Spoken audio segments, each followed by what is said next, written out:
Hello and welcome to a very special edition of the Hoop Form NBA podcast.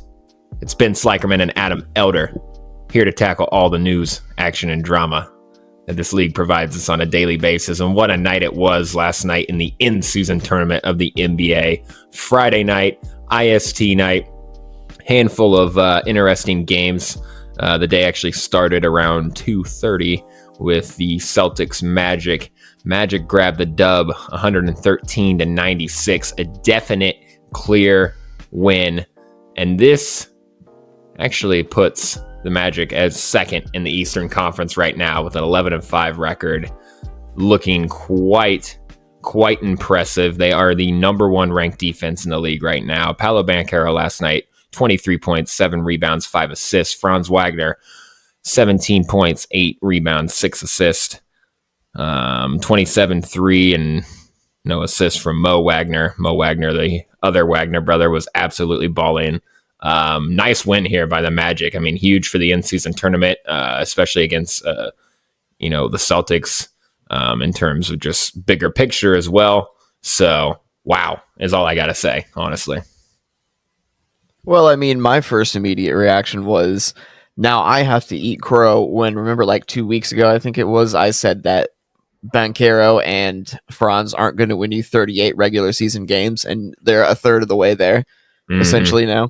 Like, they're on that pace. And they're on pace with the Celtics. I'm like, they're taking good steps. I think what they're doing is they are finally just taking advantage of games that they should have won before. Where, the Celtics were after a day off and they had just beat the Bucks the other night and we're feeling pretty good about that. It doesn't excuse how talented they are on the perimeter, though, in terms of defending and what they're able to create on offense, because it just shows you that they can be a team that legitimately makes noise, maybe in the play-in or low seed. They can keep up this pace.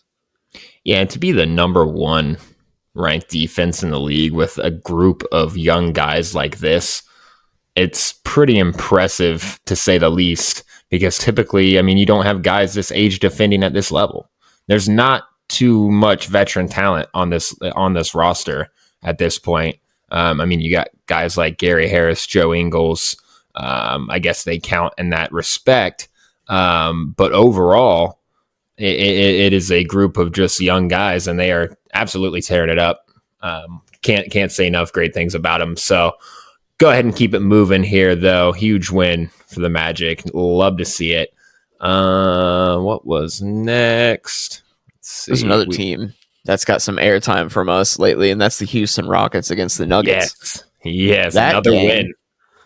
The Rockets were just active, and I only watched it for about 6 minutes because it was just kind of crazy how bad the Rockets were keeping pace on the Nuggets. And making the Nuggets have bad decisions on offense and getting turnovers. I saw a stretch of Colin Gillespie step out of bounds on a 3 that he made, but he was standing too far back, so I got waved off. Killed the Nuggets. Any hope of Nuggets momentum, it felt like.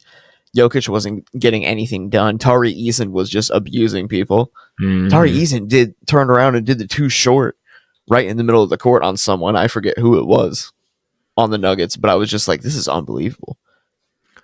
We'll get into the Rockets more. I will, at least with power rankings, because I'll just throw a hint right there. But I mean, Şengün right now just tearing it up for this team. They're running offense through him. It's incredible. You mentioned Tari Eason. He's looking nice. Jalen Green had a resurgence last night, 25, 5-2. He didn't look great to start the season. Had a couple huge yams. One of them was a lob. Fred VanVleet seems to just be a stabilizer for this team. And Dylan Brooks, he's just making shots.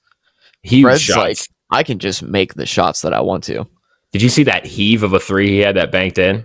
I don't think so. I mean, I think one of the few I saw was him just dash right to like the 18-foot line and then pull up no matter what was happening in the game and just make it run back on defense. I'm like, he just has all the freedom to do what he wants here. He really does. Like, Ime wants him to be the leader for this team.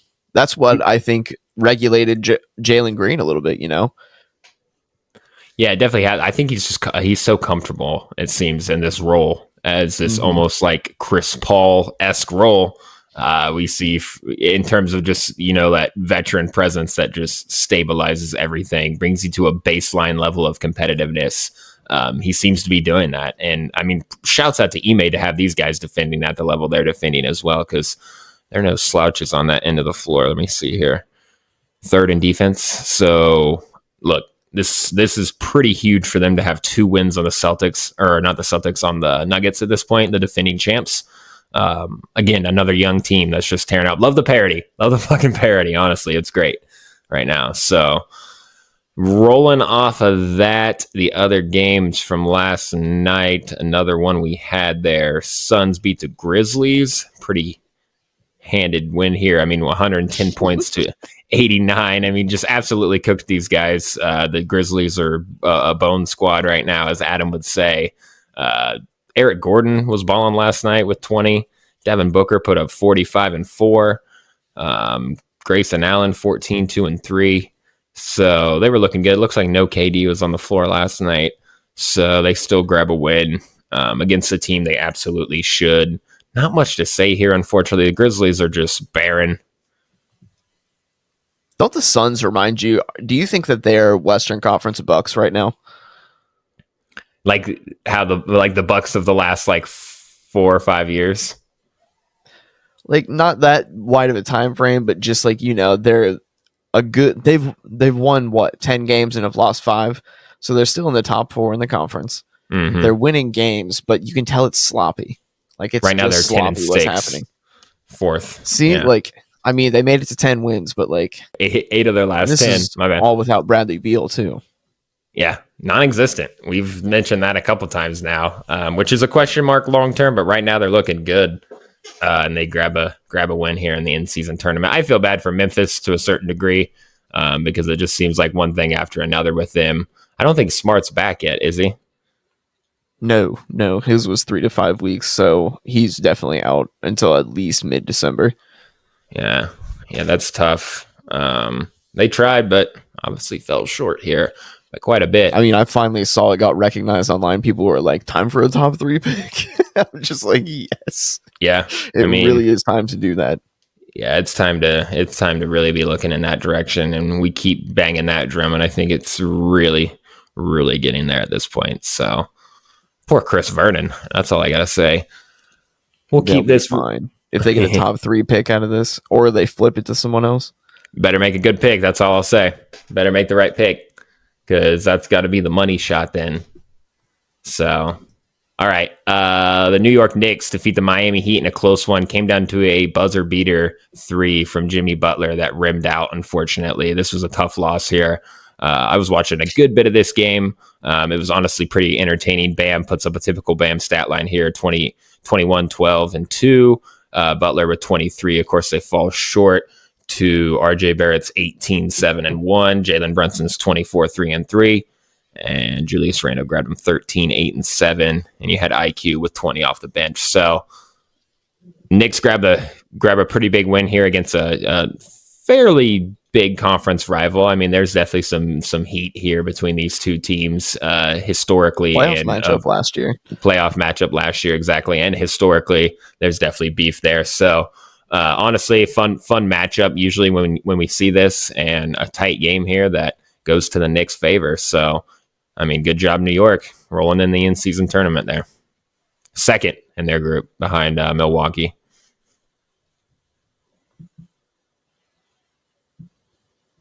I just don't know ever what to think about New York these days, obviously I love Brunson. I like Hart, and DiVincenzo's been good for them, but I'm just like, I don't know. They're closer to the Nets than they think they are, Yeah. That's actually a good thought there. About being like mercenaries. They're just not realistically anything beyond a second round team. Like when you look at it, just truth of the matter, break it down. Yes, something could happen. Something could break in the right direction that could lead them to a conference finals appearance. That's happened plenty of times. Not saying it's out of the realm of possibility, but on paper, they're a second round team at best. And Knicks 76ers would be a good first round series. I guess sometimes it's tough for me to get invested in teams like that too, to really even want to watch a lot of their games, because it's just like, you're not going to win a championship. You're not going to be competing in the finals probably. But it is good to get a feel. Might have 38 points on one given night, or 40. Yeah, but it is good to keep an eye on them, because it gives you a feel for what they could be in the playoffs, maybe against the team that you are invested in. So I don't know, but I'm kind of with you. I'm never really know what to think of this team. They're sort of spinning their wheels at this point, I feel like, until they really swing the hammer for that final piece. Cash in on 3 to 4 picks that you have, and the ones that you tried to get Don for. Maybe it's Don, maybe it's Embiid. I don't know. But I think until that happens, I think they're right where they are. Don't you think that if you're the Cavs and you get RJ Barrett back to play at the 3 for your team with Max Strus and DG, you're like, that might be a good deal for us? I'd be okay with that. I think I would be okay with that too, especially if Barrett's going to buy in. If I can get 3 picks out of it too. Yeah. 3 picks and a swap. Give us Grimes and Barrett. God, if you could swing IQ and Barrett, they wouldn't do that. But I don't know. I think IQ doesn't want to before Grimes.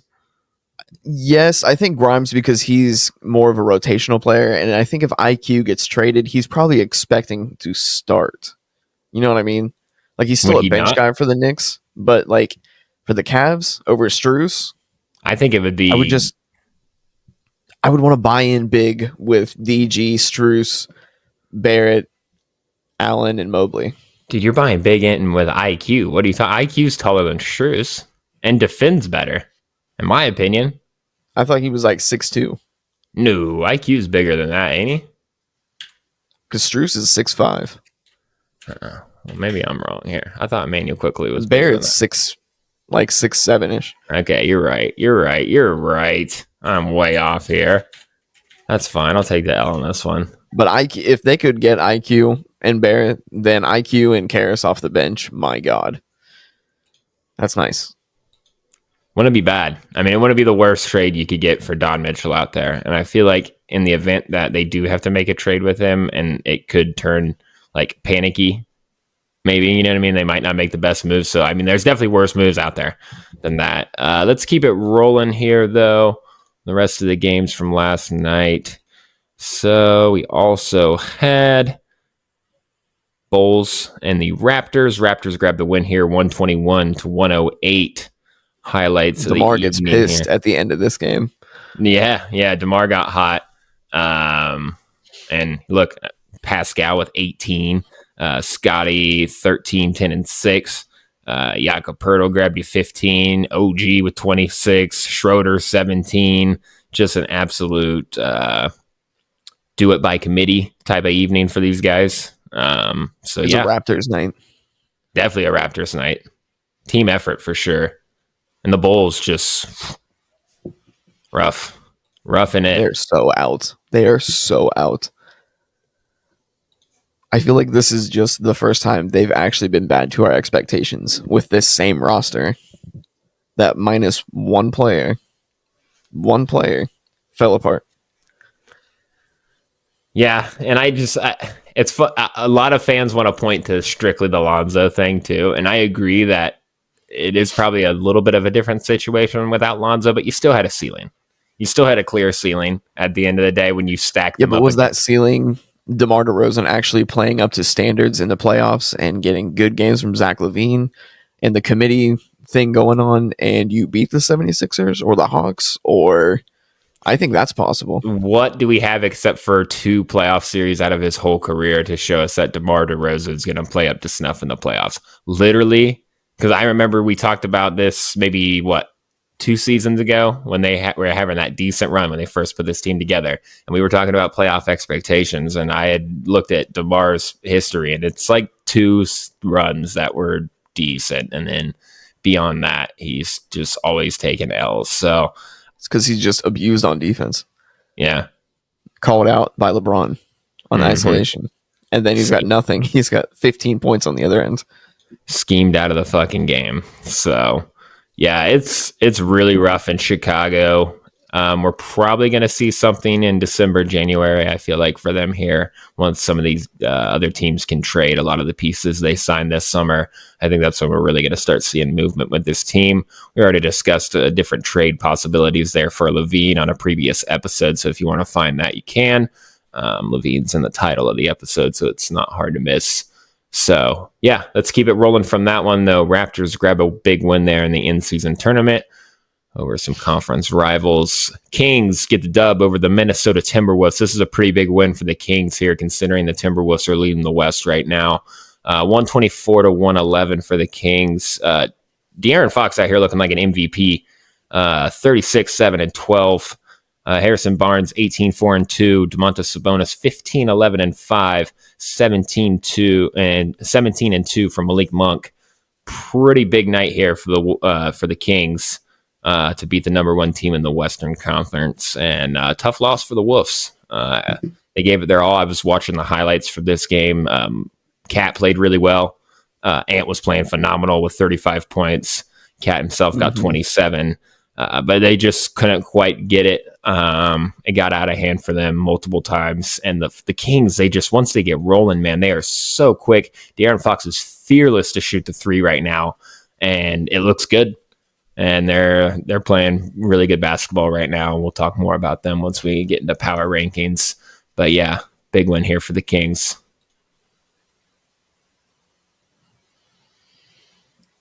I'm glad they won. Somebody's got to take Minnesota down right now. Somebody's got to keep Minnesota in check.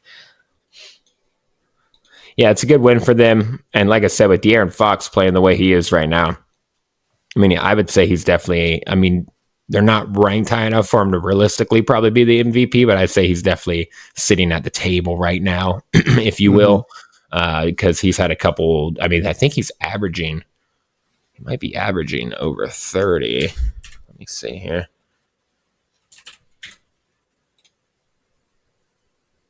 29.9. I mean, he's right there. 48 from the field, 37 from three. So yeah, he's tearing it up right now. Could probably get the three ball up a little bit, but that's not bad at all. 29 points. Yeah, I think 4 rebounds, 6 assists. Looking nice. So rolling off of that one, let's get to the rest of these games. We already talked Nuggets, Rockets. Your Bucks grabbed a big win there, 131 over Jordan Poole's Wizards at 128. So big win there for Milwaukee. I know the Giannis, Lillard, and Lopez combined for 100 points, 102 points. Phenomenal night. Broke a franchise record. I loathe watching Wizards games this year. Like, they're not even fun bad. Like, Jordan Poole is just like, he's that frustrating to watch. Try to handle an NBA offense. And I'm just like, he has regressed in every single stat except for turnovers and blocks. That is it. Every single stat. It's just like, I don't even know what to think of this anymore. They hardly resemble a team. And then, like, I don't know if you saw this one possession where I remember Poole brought it up, did like a little 7-second like back and forth, and then Corey Kispert standing right over here above the right break or the left break, and Jordan Poole just kind of like throws it off to him like he's going to do a little handoff, give and go action, and Corey Kispert stands there. He passes it back to Poole. Poole catches it, back out to the 3-point line, back over to Kispert to shoot for a desperation 3. And I'm like, this is the Washington Wizards offense. I'm like, that is what they're doing. They are all just in reflection of Jordan Poole making these like strange decisions, and Corey Kispert's having to absolutely fire from like 30 feet. And it's just like, and I'm happy the Bucks were able to put that up, but like, they just hardly resemble anyone competing right now. Right. So it's tough to get entertained by a game when they're playing Jordan Poole led Wizards. Honestly, huge Danny night there. Was pissed. Was he really? Yeah. Oh yeah. Yeah, and they've gotten into it a couple times, haven't they? Him and Poole. I think so. Yeah.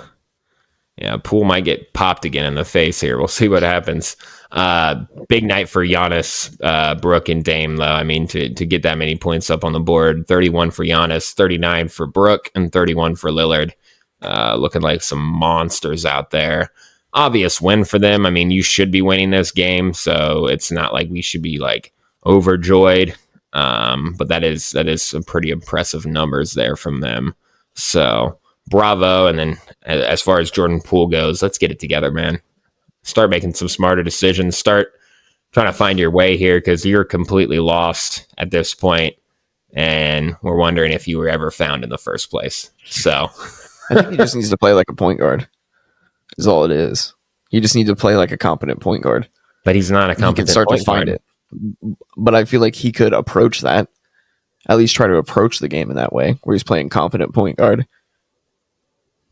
He's still so uncontrollable with his movements and stuff. He travels so often. Yeah. He travels so often and it's never called. Yeah.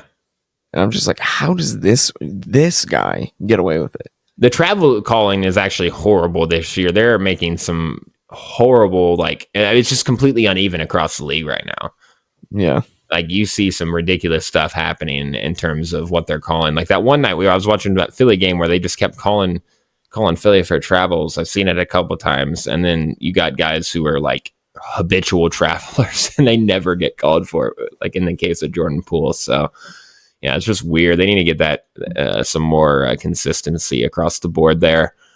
So yeah, a tough loss there for the Wizards. Pacers grab another huge win, 136 to 113, absolutely tearing shit up. So we had 26, 2 and 10 from Halliburton, huge fourth quarter for him. 23, 10 and 2 from Miles Turner, 18 and 4 from Buddy Hield, 15 and 3 from Obi Toppin. Kind of did it by committee here for them too. Benedict Mathurin had 15. Nembhard had 13. So just big points across the board there for this whole team. Lots of double digits. Pistons take another tough loss here. 2 and 14 right now. This is a team that I mentioned before that they play the Wizards, I think, tonight, either tonight or tomorrow. That's not even basketball. I know, don't you? I think we can all agree.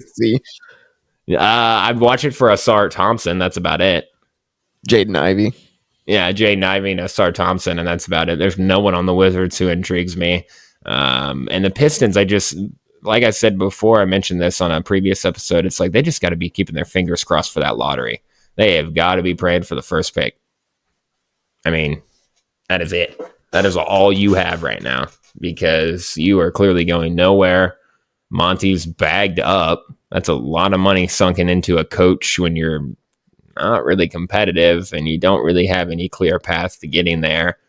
Quite frankly, you have an idea of how you could get there, but I wouldn't say it's a clear path. So another tough loss there. The Pistons continue to tear it, or the Pacers continue to tear it up, though. Number one offense in the league right now. I can't even believe them, like how insane they are on offense. Like, it's a joke at this point that every single time we bring up their game results, it's talking about how they're, going 136, 152, 143. Like, yeah, nothing short of 120. On a nightly basis, these guys are just killing people. They're blowing people off the court. My buddy John was at the game last night. He said the energy. Yeah. He's been to a couple games already this season. He said the energy was crazy in the stadium. He said this has probably been like the most like wildest and hyped up their fans have been in a while. So they're looking phenomenal. Love to see it. Shouts out to John over there in Indy. Warriors grab a pretty big win here on the Spurs. This is a historical rival here for them, and they grab a big win here, 118 to 112. Steph Curry and Chris Paul had a pretty big fourth quarter. Great connection across this whole entire game, actually, from what I saw. Klay Thompson even had a pretty good game here. So we got 35, 3 and 6 from Steph, 15, 3 and 6 from Klay, 27 and 4 from Dario. Dario was tearing it up from three. I think he at least hit 3 threes this game. So Andrew Wiggins, once again, less than 12 points. So that's his cap. He gave us 10, but they still get the win here against the Spurs. Wemby had a couple nice moments in this game, but he also had a couple moments where he literally had Pop looking like he wanted to like strangle him. So it's kind of up and down with him. And in terms of Pop, Adam, I know you mentioned this the other day, the Kawhi Leonard booing situation. How about it, man? How about that? That just made me uncomfortable. Like, maybe all of this is just frustration about how. So what I was looking up here while you were talking about that was the efficiency landscape by Kurt Goldsberry. You probably can't see it very well, but essentially, Kurt Goldsberry, the efficiency landscape. That's what it's called. Yeah, it's this little chart here. It's not going to show it on here, but it shows what position you're at. Pacers are just have a sizable gap to the number 1 offense, but they are number 28 on defense. Mm-hmm. Spurs 30 net, 30 offense, 27 defense. Like, that's rough for them. Like, that first game really left such an impression on me because I'm like, they could be a decent team around Wemby. Maybe Wemby's like got the bag for it now. And now it's just like, I don't know. I feel like I need to watch some more Spurs tape because I haven't been focusing on Wemby lately, seeing what he's doing. I don't know if he's still like adjusting or like he's just not shooting well or, you know. So from what I saw in this game, I mean, Wemby played fine in this game overall, I think. He ended with 22, 9, and 4. And he seems to just kind of walk into that. So I guess you could say it was just maybe an average game from him. Overall, when this team is hitting, what it feels like is not everything is centered around Wemby. Like, it's almost like Wemby off ball is better than Wemby on ball. But the problem is in order to put in enough, in order to have a long enough stretch where that's working for you, you got to have a point guard that's actually going to do that. And this point Sohan situation just doesn't hold up for extended periods of time. And they seem to be completely bought into that for whatever reason it is.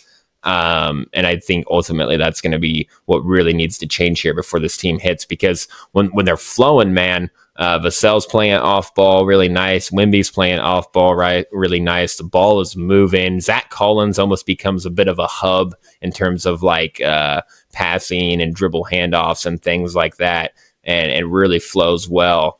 But it just seems like they get away from that too often, and they really, Sohan at the point, just that's not a long-term fit. No, it's not. It's a nice gimmick when it comes down to it, because there's something to be said about how Sohan could help in an end of a game situation where his switchability on defense is worth it against a Phoenix Suns type of team, like where you need that perimeter switchability, an ability to go to size up and guard someone like KD. Right. But it's just like you can tell he's obviously he's not a comfortable fit at the point. Like, he can have the kind of ability to do it, but he just doesn't look comfortable. That's what makes it seem like a strange experiment. It's definitely a strange experiment. And then the whole situation with Pop booing the fan, or telling the fans to stop booing Kawhi. I got to say, I'm not a huge fan of him coming out and saying that, because quite frankly, booing, in my opinion, booing is showing that you are a fan of the team, because you're supporting your team and you're booing a guy who there's a lot of history there with. Yeah, he won you a championship, but it ended pretty sour. So I get it. Like, and it's not like they were taking it beyond that from what I've heard of other people, like that I've heard on other podcasts talk about it that were in the arena. They said that it wasn't going much beyond like booing. It was fairly casual, just booing with him at the line. And it's like, honestly, Pop, like, you kind of got to get over that. Like, it's weird. It was weird energy from him, and it was very strange. Like, who else would just get away with doing that too? Just grabbing them, besides Pop. I know, and I'm like, is he even really getting away with it though? Because I'm just sitting here and I'm like, exactly. Why not let history be history? Why not let people react to it? Why not people let something, like, I don't know. It's just Celtics weird. Fans are historically trash, and everyone just lets that happen. Like, Philly fans are all doing the home crowd. Yeah, they're rough. It's just weird. That's why I'm honestly, Pop's got some carrying over angst, because I think he low-key wants to win. I think he wants to win it. He's like, we turned it around with one rookie and Tim Duncan in the first overall pick. Let's turn ours around. Well, quite frankly, if you ask me, Kawhi Leonard deserves to be booed because they took another L last night, and this went to the Pelicans. Pelicans grabbed a smooth transition, huh, Adam? Pelicans grabbed a 116 to 110 win here on the Clippers. The Clippers are just absolutely failing. Paul George continues to be their best player, 34-8-2. We talked about that last episode. Kawhi Leonard grabbed him 28-3. Norman Powell grabbed him 20, but it just wasn't enough. Brandon Ingram with 34-5. Zion 32-6-5. And the rest of the team held up pretty well as well. So the Clippers fall to 6-8. And I think that puts them what in the standings here? 11th in the standings. They traded for James Harden to be 11th in the standings. How hilarious is that? I think we're still in the 10-game window, aren't we? For James. Harden? Yeah. Big game, James? I think we're on game 8 or 9. He's still got 2 more. Give it up, dude. When can we indict these guys for the clowns that they are, just as a whole entire fan base and conglomerate? Holy shit. That's the thing, though, is that their season's still unfolding. And if they continue, let's just see 60 games of this. Seriously. 8 points, Adam. 8 points from this fucking guy. Against the Pelicans, who are far from a complete team. Zion's bought in. Now, he's trying to take a back seat with 32 points. That fucking makes sense. Whatever the fuck back seat means for this guy. Jesus. I can't do it with these 11th clowns. In the Western Conference. I mean, it is what it is at this point, because it just shows that the West still is wide open, even though there's this weird conglomeration of talent. They're worse than the Suns.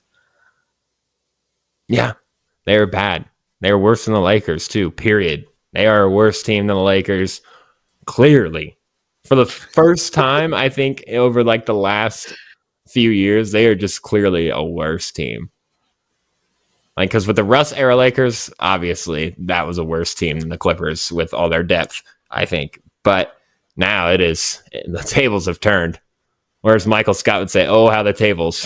I think that's what he said, right? Oh, how the turntables. Or yeah, oh, how the turntables. So pretty incredible stuff here from the Clippers to just see them fail this bad. So yeah, that was the last game of the night, though. The in-season tournament continues to rage on. I think we got a couple more nights of that before it wraps. We're getting close to the end here. Magic are close to clinching. Of course, the Lakers already did clinch. And of course, the Pacers already did as well. We also have the Kings on the verge of grabbing it, Pelicans on the verge of grabbing it, and Milwaukee. So yeah, that will actually be pretty fun. I think if those teams are the ones that make it through, that's a fairly good variety of talent and age and whatnot. So yeah, in-season tournament Fridays, another successful night for the NBA, I would say.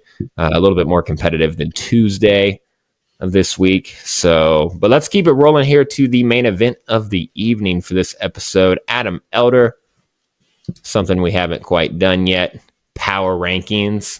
We're going to go ahead and run some power rankings for the league. We're going to tap in across the East and the West here to go ahead and get 10 teams on the board. So we each got 1 through 10. I think we're going to start from 10 and work our way down. I'm sure we're going to have some laps, some couple of repeats, and that's fine. We will discuss them as they come and as we always do. So power rankings, Adam Elder, if you want to get us started here, who is your number 10 on your power rankings list right now?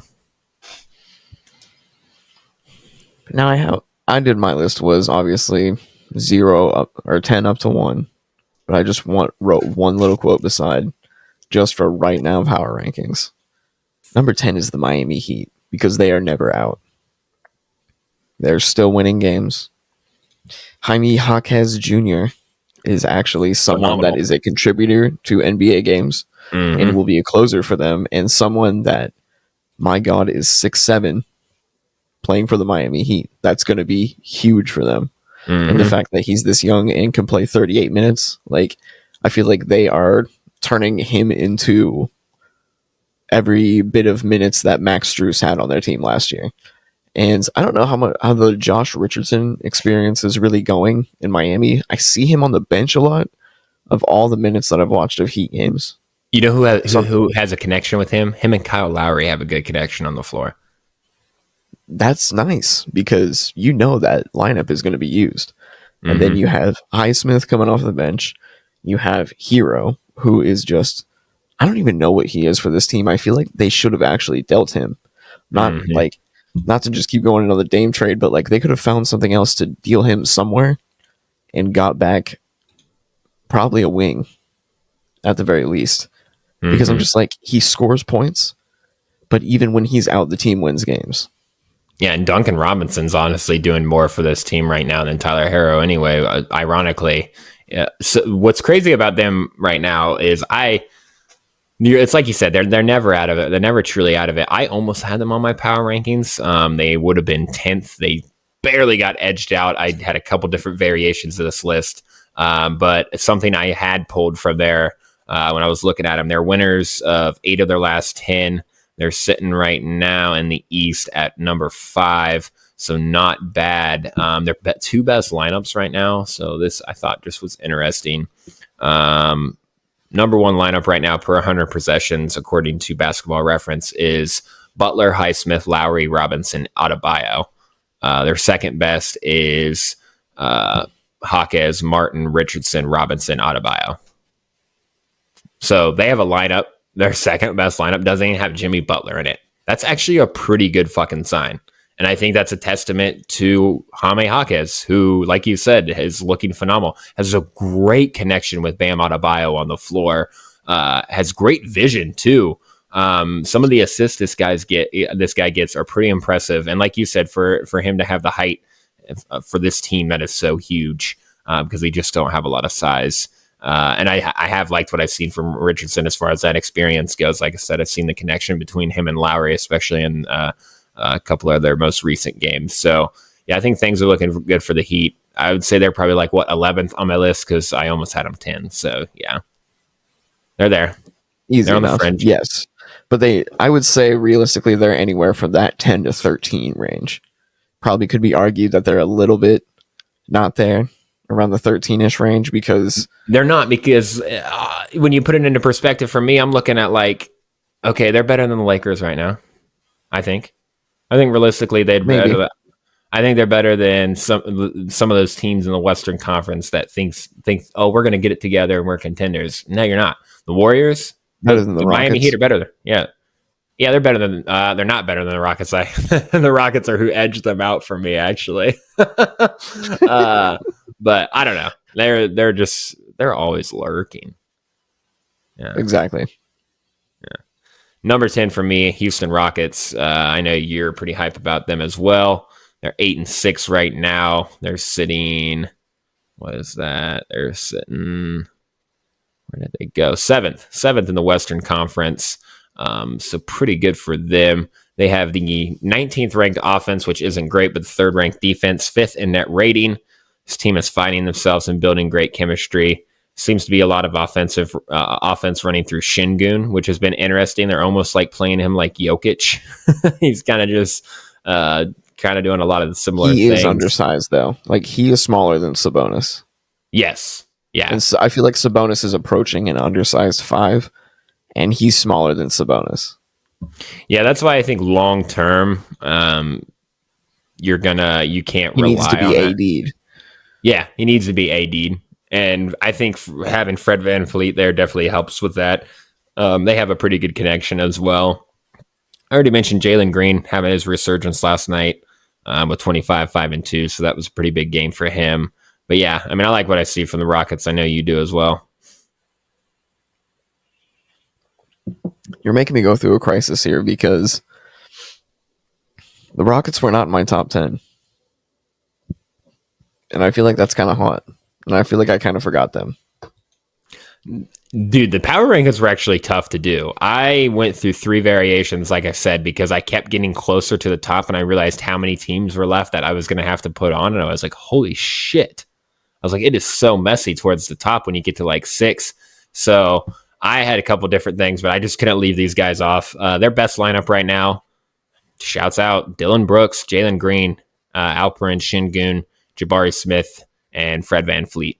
So Dylan Brooks, I don't think we really talked about him yet. He's been playing actually really nice. The three is falling more than it ever does, and that may come back to earth to a certain degree. It's at 46% right now, but if it comes back to earth, maybe earth is going to be like 38 for this guy right now.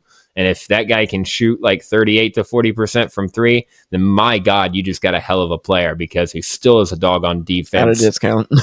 Yeah, just a huge added discount. So Ime may have cracked the code here. He's also shooting 47 from the field, 85 from the line, 56 effective. So Dylan Brooks is looking really good right now. Looking like he might be worth that contract after all. So you play him like Marcus Smart. You give him Marcus Smart shots, and he will make Marcus Smart shots. Yeah, he's got it for sure. All right, Adam, number 9. Philadelphia 76ers. Team I left off, I got to be honest. I feel like they're crescendoing right now with this duo together. Like, we've talked about, I think, 2 episodes in a row now, how like they just kind of have this renewed light about them with this open floor of role players that they have around 2 clear stars. And I don't know. It's just that's why I have to put them at 9, because they're still winning games, and they're still, like they're steady. They're top 4. Yep, they're 4th, 10 and 5. Although they did take a loss to the Cavs the other night, and I kind of felt like Embiid should have. That last shot by him was just not good at all. Like that 18-foot pull-up jump shot, I'm like, why didn't he just keep going forward? He'd have just taken his time back down to the post, right there. Cleveland can't snuff him at the rim. Not realistically. I mean, not enough to actually really put him out. What's interesting about them is they're one of the few teams that's like actually good on offense and defense per their rating. They're 5th on offense, 12th on defense. I believe you're seeing a lot of like separation this year, where you'd be like number 1 in offense but last in defense. You know what I mean? You're seeing a lot of that. So for them to be 5th and 12th there, and then 3rd in net rating, I mean, they're solid across the board there. I left them off because I just feel like you're saying they're crescendoing, and I'm saying they've already hit their peak. Like, you're saying they're on the rise, really, and I'm saying, no, this is a peak. Like, they've already hit the peak. There's just so much to be discovered with this pairing, I feel like, with Maxey and Embiid. I think they're just still one guy away, and it's not even close. So I can't get too hyped up about it, because there's teams that are just going to beat them in the postseason, plain and simple. Yeah, like Miami could beat this team. Potential, yeah. We'll see. Miami could beat them, dude. Don't even play yourself. You know Embiid. He'll be jogging. He'll be jogging, and Jimmy will be working him. Tobias Harris, 2 for 14. Paul Reed, 2 for 14 from Tobias Harris, looking like James Harden out there. That's what that would be. That'd be like just off PG, where he's just jacking up the threes, and you're just like, my God. Just a bad day. Sloppy mid-range fadeaways. Number 9 for me, Sacramento Kings. 9 and 6 right now. Not a bad pick, right? 9 and 6 right now. They are 6th in the Western Conference. And currently they have the 11th ranked offense and the 17th ranked defense and the 18th net rating, which doesn't look great. But what I am seeing from this team is De'Aaron Fox balling out of control. I'm seeing Domantas Sabonis playing really nice as well. Harrison Barnes is looking like he was worth the re-up as well. So altogether, I think they're just playing fairly consistent, and they always are playing together as a clean unit there. So that's why I put them in here, because they have the continuity. You kind of know what you're getting from them, and they deliver pretty frequently. So And it's not like they're far away either. I mean, they're 9-6 and they're 6th, but the next 3 teams are tied at like 10-6, 10-5. So they're right there in the bunch in terms of the top of the West when you look at it. So, and look, they're looking better than some of those juggernauts that we mentioned before, or supposed juggernauts. So that's why they slid in here for me. I couldn't realistically put like the Lakers or something on here, but the Kings, I think, were a fair pick. See, they did not make mine. So we're actually having a lot of different variety here tonight. That's good. Usually with our lists, we cross over quite a bit because I think we think similarly often. But yeah, we're getting some variety here. That's good. Go ahead and throw out number 8 for you, dude. Number 8 for me is Phoenix. I think Phoenix is number 8. All right. Just because they're still winning games, even though they're having no star overlap. Except for KD and Booker. And you know what that's worth in the regular season. Mm-hmm. You know, like... Devin Booker knows how to win games. Period. Exactly. And I mean, it's worth that bet now that you see that was the Suns' goal all along, was Devin Booker can win games. Mm-hmm. And these other guys are a bit older, have injury history, and they have the space when they need it. Yeah. Yeah, absolutely. And they're winners of 8 of their last 10. They're 7th in offense, 18th in defense, 8th in net rating. Best lineup right now is Grayson Allen, Devin Booker, Kevin Durant, Eric Gordon, and Yusuf Nurkic. So yeah, they're looking pretty good, man. They're 4th in the West. Devin Booker seems to get better like every night he plays. At least the connection with him and Kevin Durant seems to get better like every night they play. He's 29, 5, and 8, 51 from the field, 45 from 3, 92 from the line, 57 effective field goal percentage. So he is tearing it up right now. He's another guy where it's like, if he keeps this up and they're at the top, I wouldn't put it past him being at the MVP table.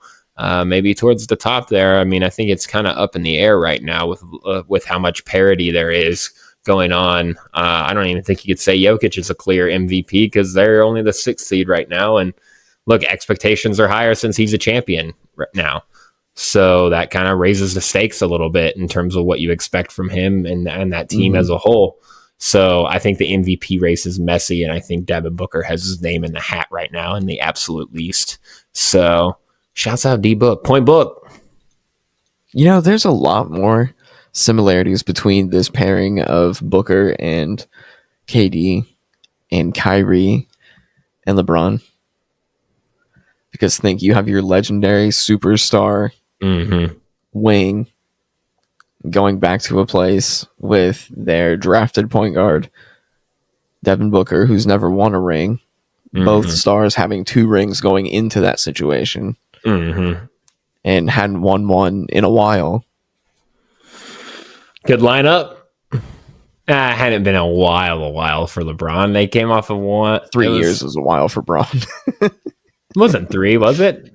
Yeah, I'm pretty sure it was. I thought he left right after their last loss. And they had have just won 2 before that. Because they went for the 3-peat. Yeah, I guess so. So it was just 2 years. Yeah, they went for the 3-peat.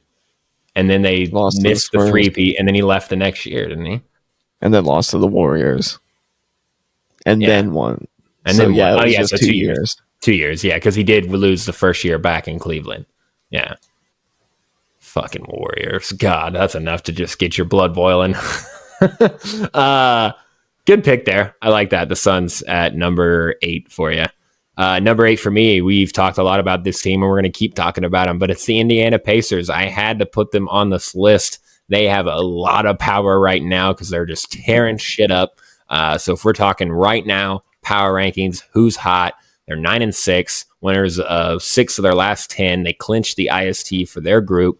They're the 1st ranked offense. Obviously, they're horrible on defense. Doesn't matter. They're 10th in net rating. They don't even seem to care about that.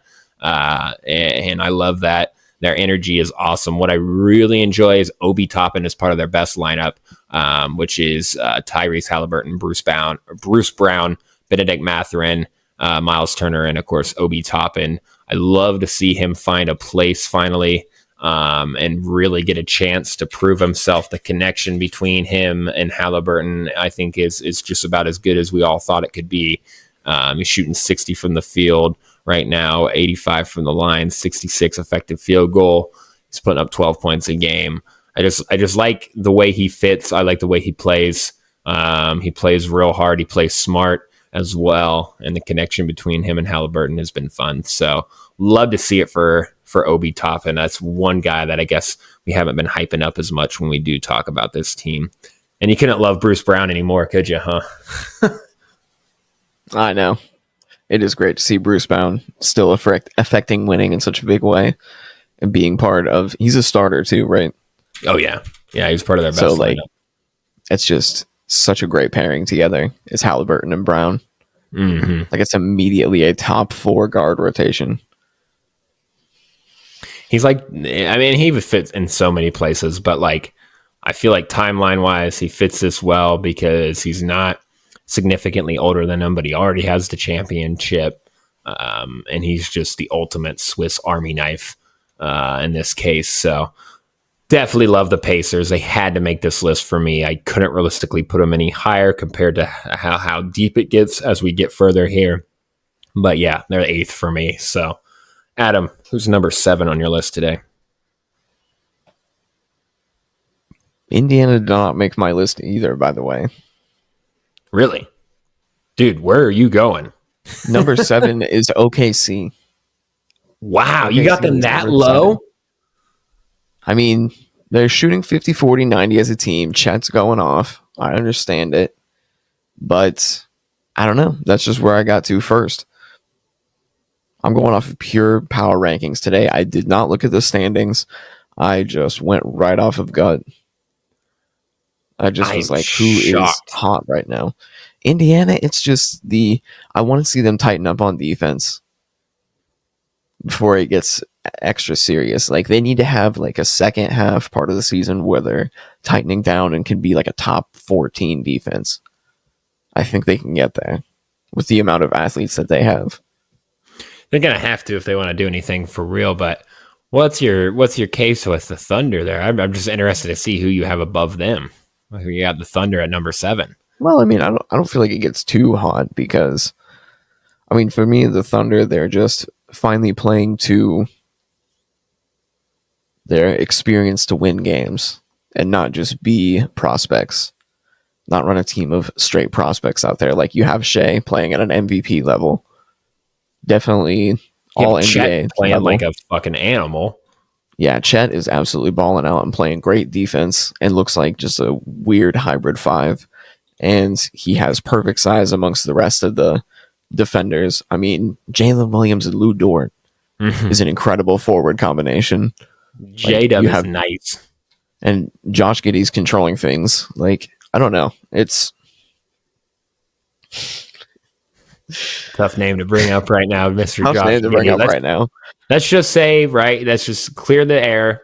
We'll say that there's a lot of conjecture. No one knows the real situation, how old this alleged person might be.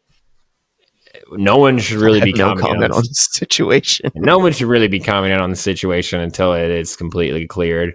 But what I've seen of Josh Giddey on the floor, he's looked effective. He's looked effective this year, even though his shooting is not good. Mm-hmm. But I think that the fact that OKC is shooting 50, 40, and 90 as a team right now is unbelievable. Yeah, and I like the fact that Chet and Shea are finding a way to coexist, because I think at first that is something that I was actually genuinely concerned about, because they're both fairly ball dominant, but they seem to be meshing really well. They're a nice little pairing. Chet's 17, 8, and 2 right now, 55 from the field, 43 from 3, which is just phenomenal to have a guy that is that tall that can stretch the floor like that. 87 from the line, 63 effective field goal. They just really are clicking harder than I even could have imagined. Like you mentioned, J-Dub is great. He's so athletic. He's so intense on the floor. They're amazing, man, and I have them fairly higher, so we'll definitely get to that. But at least they made your list. I'll say that.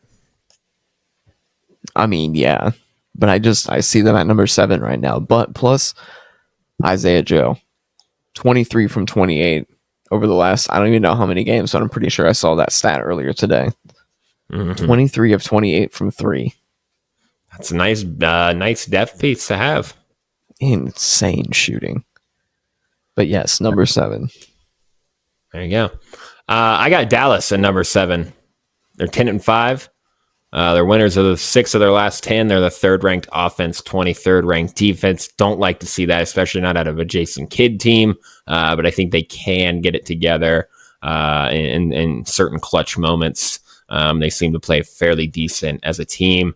They're 14th in net rating. Their best lineup right now is Doncic, Kyrie, Jones, Lively, and Grant Williams.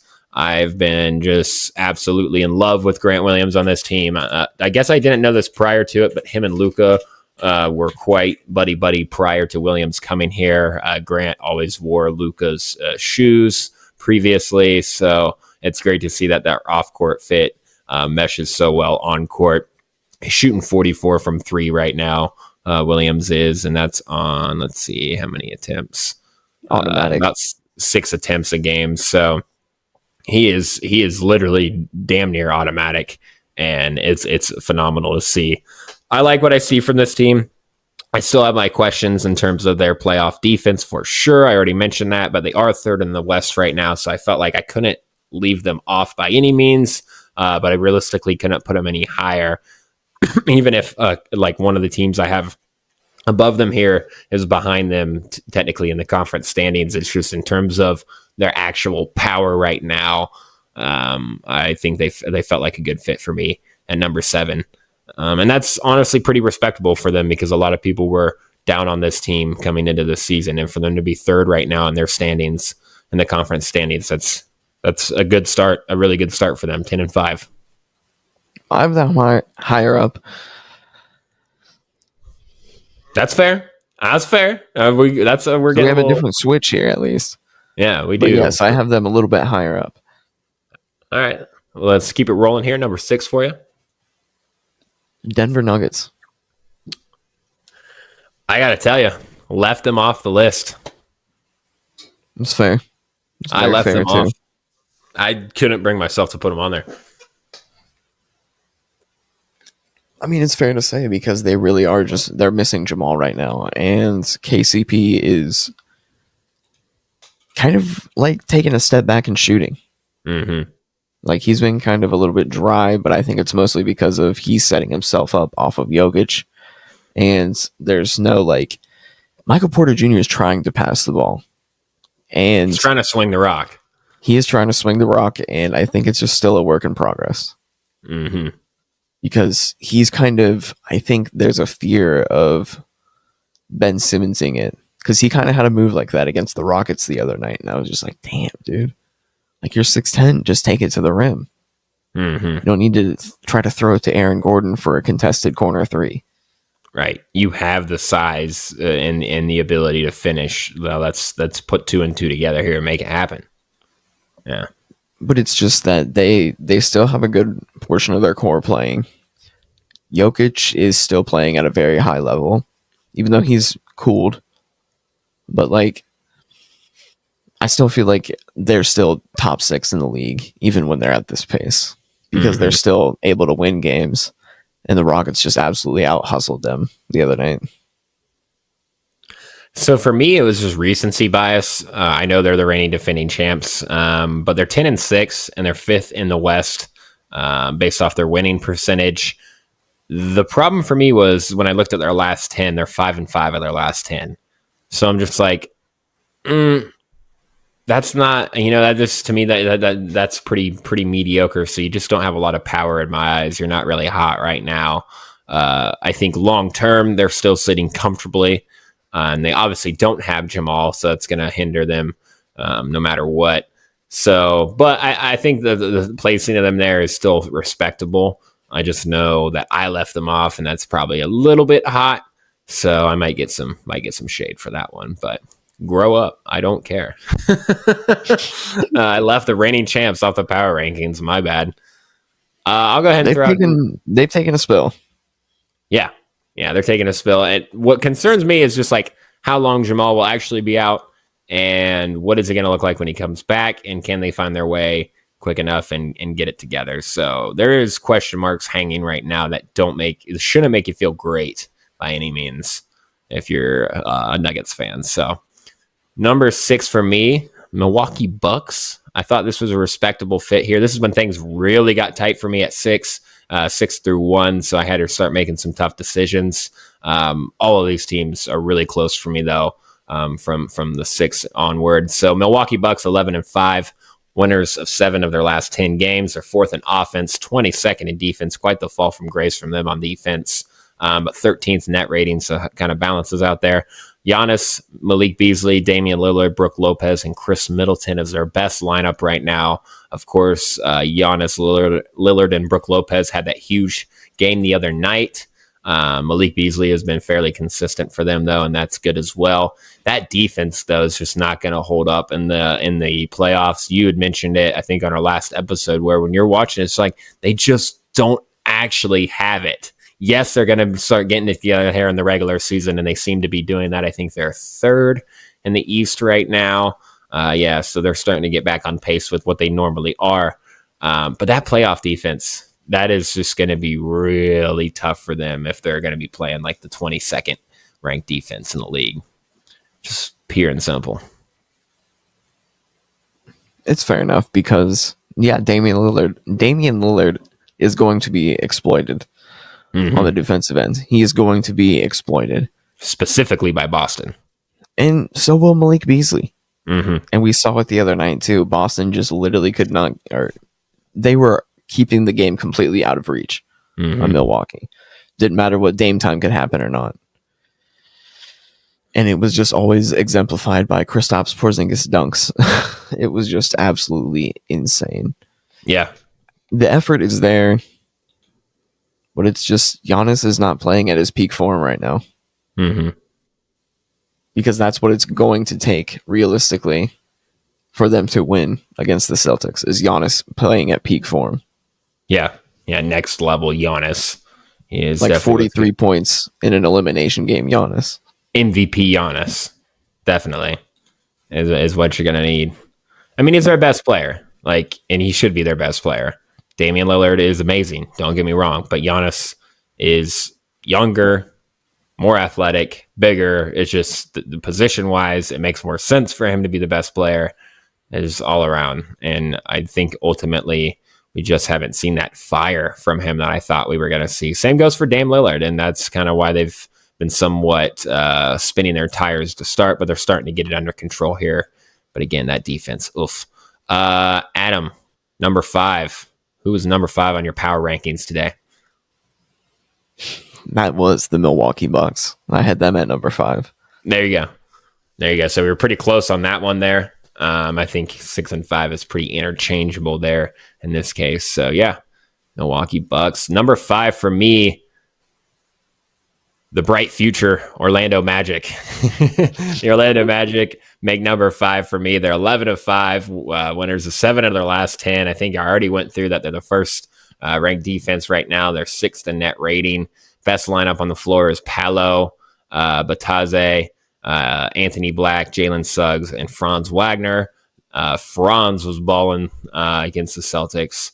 And just overall, he's been great this season. I love to see what I'm seeing from him in terms of finishing at the rim. I always knew he kind of had the shot for sure. I didn't know he had such a bag around the rim.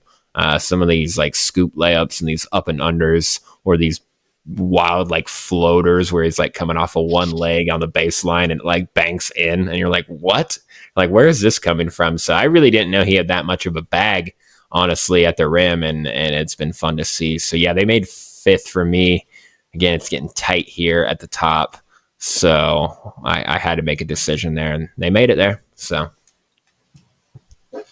number 4, where you at, Adam? I have them up higher. That's fair. I like it. I like the difference here. Who Number you got? Number 4 for me is the Dallas Mavericks. Okay. So that's where they were for me, number 4. Kyrie. Gotta love it, right? That's why they're number 4 for me right now, because Kyrie is he's that good right now. Yeah, he's putting up 24, 4, and 5. And then you have Luka. Luka is nuclear, and that's putting it lightly. 38-8. This guy 54 a night from 2 players. This guy is nuclear. The connection between them is better than I could have thought, man. It really is. The first few games were rough. They weren't playing together. They were separating them a lot. They were staggered lineups, and now they're really finding their way. The ball just can't stick. When this ball is moving, when they're both on the floor, it is great. But when the ball sticks too much, that is when and then things start to fall apart for them, because they do have enough shooters and I think athleticism around them, that if they just keep the ball moving, something's going to open up for them. And you're going to have something from, Grant Williams or Derek Jones Jr. or Josh Green, something like that. Those opportunities for those other guys rather than just relying strictly on hero ball from Kyrie and Luka. So you got to have some sort of system. And when they do play with the system, they play pretty well. So nice pick for them. Number 4 for me was the Phoenix Suns. So we already talked about them. But yeah, they're 7th in offense, 8th in net rating. Their best lineup is Allen, Booker, Durant, Gordon, and Nurkic. I already mentioned that as well. But they're hot right now. So they made number 4 for me. I know we already fairly discussed them in fairly decent detail there. So number 3, Adam, who do you got? Orlando Magic. There you go. Orlando Magic slot in at number 3 for me. I think it's primarily because of how impressed I am that their role players are helping and that their stars are thriving. And they're winning games. Yep. They're steady. And like you said, to be on this pace now for like a 30-plus win season, like 38-win season, you're like, what? They're looking for like a 30-win season February. Or they're looking for a 30 wins through February. Yeah. So pretty good stuff that we're seeing from the Magic here, and can't say enough good things about them there. Number 3 for me, Minnesota Timberwolves. They're 11-4. They're winners of 8 of their last 10. They're 2nd in defensive rating, 16th in offensive rating, 4th in net rating. Their best lineup is Mike Conley, Ant Edwards, Rudy Gobert, McDaniels, and Karl Anthony Towns. Ant Edwards, I think for me, it's still a little too trigger happy. And I think some of his decision making and high leverage moments still worries me. Defensively, though, this year, he has absolutely taken it to a whole new level in terms of effort. And in terms of how much energy he's bringing to that side of the ball, and in long-term view, that's phenomenal. I mean, you love to see that, and that's something that he's absolutely going to have to hone and develop and really refine in order to be an elite player that he intends to be. This guy the other day was saying that he wants to be the first NBA and NFL player ever. Did you hear? I think I just dropped that to the chat. He was saying that after he wins an NBA championship, he wants to go play in the NFL, which he'd always talked about how football was his favorite sport and everything. But basketball got him out. So, I mean, he obviously took his ride with basketball, but it would be interesting to see if he could do something like that. I mean, you had Jordan go play baseball, so it's not out of the realm of possibility that these guys can play other sports. Obviously, football is pretty high intensity, but this guy's a hell of an athlete. Yes, exactly.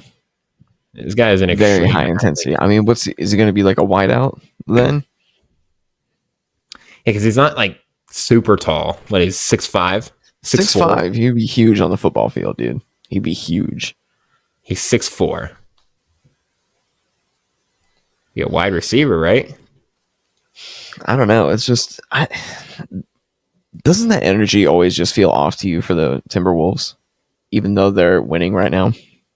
Even though they're number 1 in the West, yes, that's so. Like, this is where I was at. I couldn't put them any lower because they're ranked number 1 in the West. Like, I can't realistically leave them any lower than like top 3.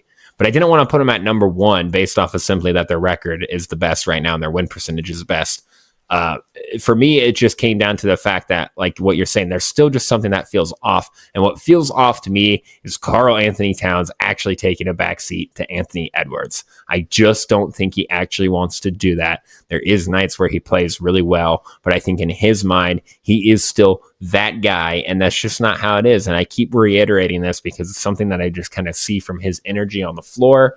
And I think ultimately this whole two bigs thing just doesn't hold up. Rudy actually doesn't even look that good on defense right now, in my opinion. It's other guys on their team that are helping, like McDaniels and Ant stepping up. Yeah, Naz Reid, more so than it is even Rudy really like being he's still getting cooked by all the guards you expect him to get cooked by on a nightly basis. And that's just like, it's getting tired, bro. It is getting tired. I'm with you. They're like a weird 1 seed right now. Couldn't disrespect. I have it at number 2. You had him at number 2? Mm-hmm. Yeah. It's tough to leave him any lower than that, so it makes sense.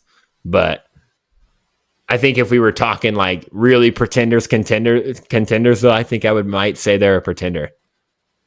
Like, yeah, but isn't it funny that we were talking about, who would win the in-season tournament, and we all said that it would be the funniest if it was the Timberwolves? Yes. Now it's like kind of happening. Yeah. Yeah. It's ironic for sure. It's the monkey's paw, dude. We asked for that. We made our bed. Now we have to sleep in it.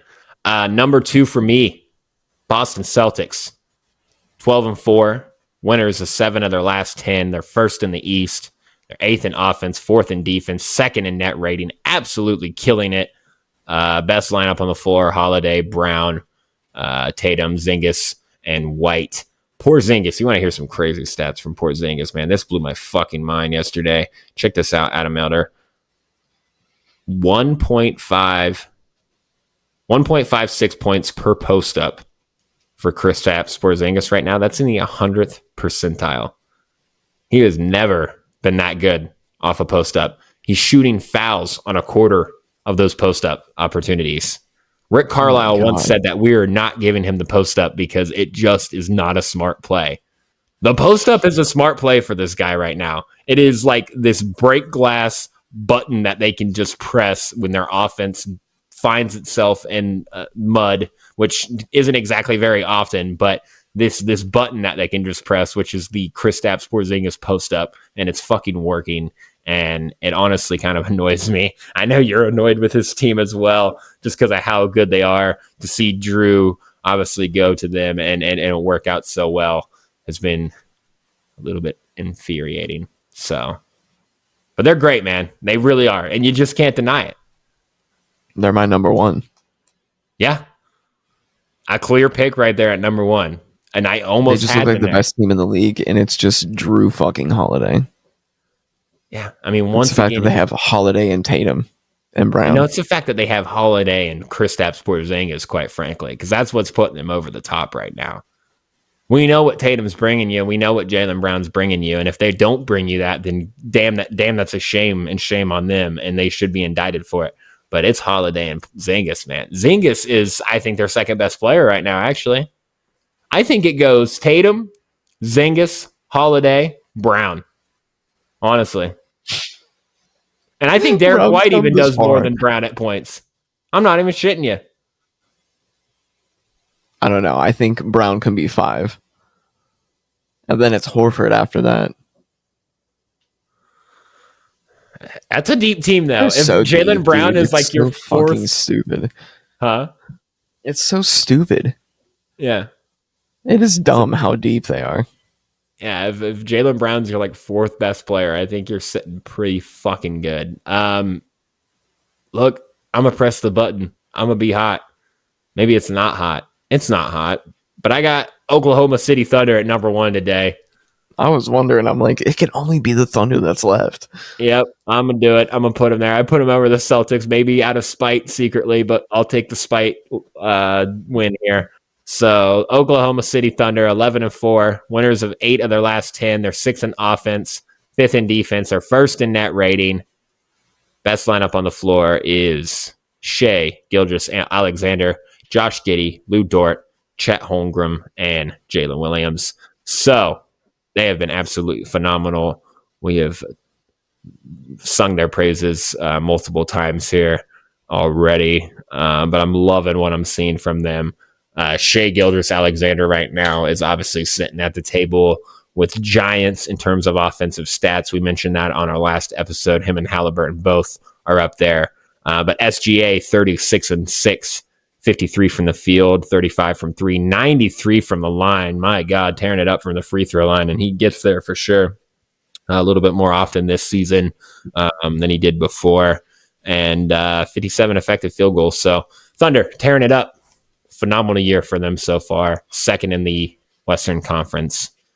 And I think living up to and beyond expectations. So great stuff from them so far. Adam Elder, anything else here before we wrap up? I was just going through the Celtics schedule to see when they play the Thunder next, and not until April 3rd. Not bad. So you have a long time before these teams would intercept each other. Before they meet again. Yeah. Wow. It's crazy. It's crazy to think that they are that good right now. Yeah. I mean, for SGA to be leading this team like that, it's pretty great. So we'll see where they are in April, or both these times are in April when they meet up. All right, we're going to go ahead and wrap it there. As always, stay tapped in with us across all social media at the Dip Network. Stay engaged. Let us know what you think of the content that we're bringing you weekly. Let us know what takes you got, what hot takes you got, and what you think of our takes. Tap in with us on Twitter, Instagram, TikTok. We're popping now with the reels and the TikToks. We got video. We got video for the podcast. So definitely keep an eye out for all the clips that we'll be dropping. Adam Elder, one more take. I just feel like I did the entirety of this evening in such shame, watching the Buckeyes just completely completely scramble that last fourth quarter clutch situation.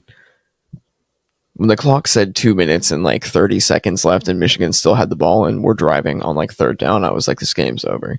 There's no chance Ohio State's coming back in one drive.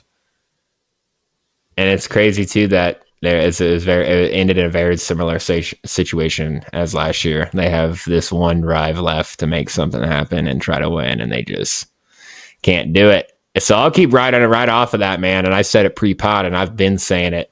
And I said if this loss comes, he's got to go. One more take for me. Ryan Day is out as the head coach of the Ohio State Buckeyes come the offseason. Poor guy. So nailing the coffins on to this. Dude, you've lost the last three of his 7 losses now in his career with Ohio State have come to Michigan. That is inexcusable as a state coach, buddy. That's just not going to happen at OSU. He'll survive this one.